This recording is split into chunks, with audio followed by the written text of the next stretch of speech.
I'd just like to reflect on CRP for a few moments.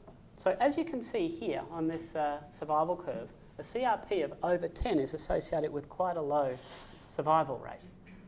Certainly when we compare it to a CRP of less than 5. And 5 is the upper limit of our standard reference range for CRP. But we shouldn't accept 5 as the standard cutoff range though. So if we have a look at this study here, we can see that CRP levels below 5, as the lower they go, the better the improvement. So the axis here you can see reflecting hazard ratio for all-cause mortality. And you can see that even as it extends below 1, you still end up with a significant reduction in all-cause mortality. And this is a 2010 paper of over 10,000 people who they followed for 16 years. And we can see that the difference in all-cause mortality between a CRP of over 3 and less than 1 is still a factor of 2.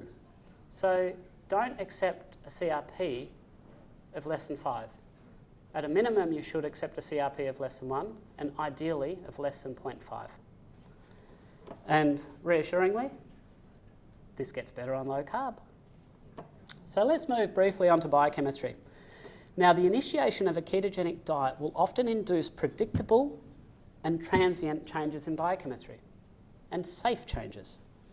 This is a standard biochemistry panel, as it looks in your results. And the most common finding that I see outside the normal range is urea. And that's probably because of dehydration, their fasting blood tests, and possibly also higher protein intakes. Patients will come in concerned about this. I'm never concerned about it. Well, hardly ever. Now, not to be confused with urea is urate. Urate is a salt formed from uric acid, and it can be both good and bad. And here you can see at this point in time here, shortly after commencement of a ketogenic diet, there was a rise in urate. Now, urate can precipitate to form the needle-like crystals that cause so much pain and gout. And also higher levels are associated with reduced survival. You can see here in this survival curve here, the bottom line going down there represents the upper third of people in terms of their uric acid. So then you might be concerned to see a rise in uric acid after you commence a ketogenic diet. Fortunately though, it's transient and understandable. So the ability of ketosis to increase serum uric acid has been known for a number of years, and I was able to track research going back to 1925 showing it. So this is a paper from 1970, and that you can measuring serum uric acid, and you can see within a week there's a significant increase in uric acid levels. And the reason for this is because of decreased urinary excretion. So this is in the same study, and you can see that as early as 1 day after commencing a fast, there's a significant reduction in the amount of uric acid leaving the body in the urine. And this is what we tend to see on a ketogenic diet. In the early phases, a lot of ketones are produced, and due to inefficiencies in using them, a lot of them are excreted into the urine.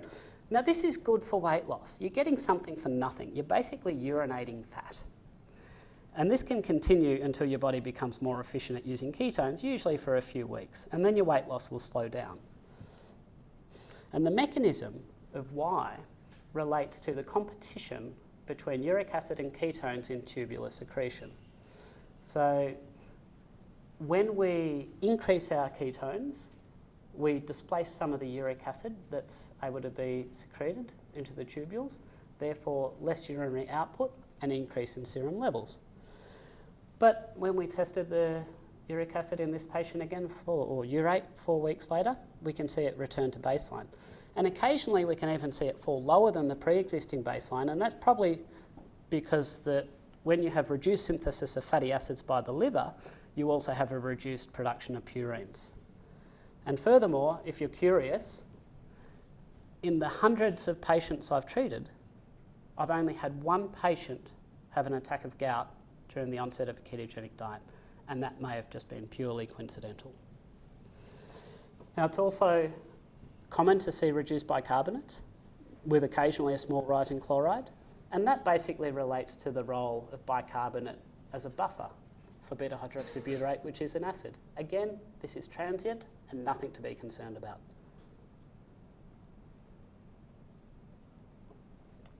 So I might leave that there. Thanks, guys.